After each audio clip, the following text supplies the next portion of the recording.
ये कहानी है बुदेलपुर गांव की। एक ऐसा गांव जहां हर दिन सूरज उम्मीद लेकर उगता था। उसे उम्मीद का नाम था पिंकी, एक मासूम और समझदार लड़की जो अपने बूढ़े पिता की दुनिया थी। बाबा बाबा, मैं आपके लिए पानी लाई हूँ। अरे मेरी बिटिया रानी, तू ना होती तो इस बुढ़ापे का क्या होता।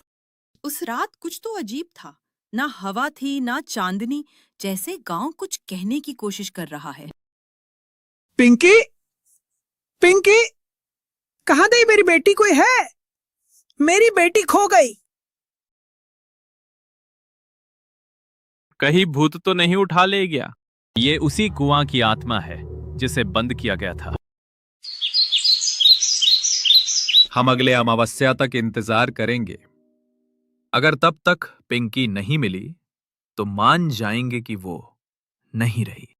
गांव की सीमा पर एक साधु बैठा था। ये बात धीरे धीरे पूरे गांव में फैल गई।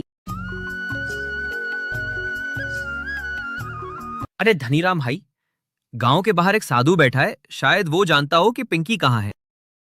पर उस बूढ़े बाप का दिल कह रहा था कि उसकी बेटी जिंदा है, वो किसी रहस्य में फंसी है। ये सुनकर धनीराम साधु से मिलने के लिए घर से निकल पड़ा। धनीराम उस साधु के पास पहुंचे। तभी साधु बोला,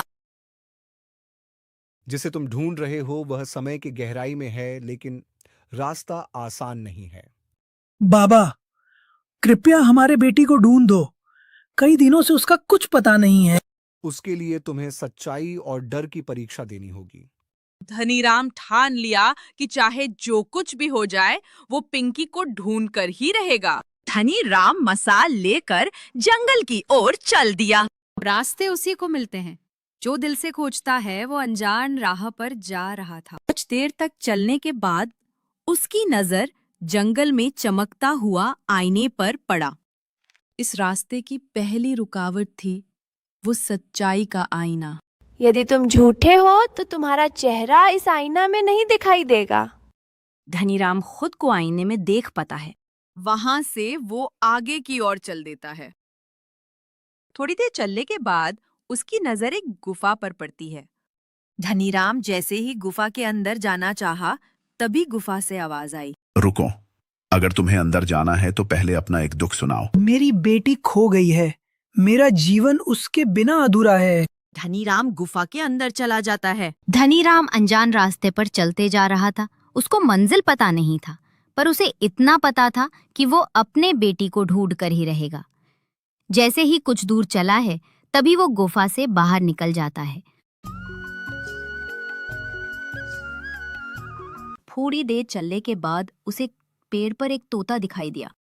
मुझे पता है कि तुम किसे ढूंढ रहे हो। मैं तुम्हें तुम्हारी मंजिल तक पहुंचा दूंगा, लेकिन इसके बदले तुम्हें हमारी मदद करनी होगी। मेरी बेटी कहाँ है? कृपया बता दो, मैं तुम्हारी मदद जरूर करूंगा।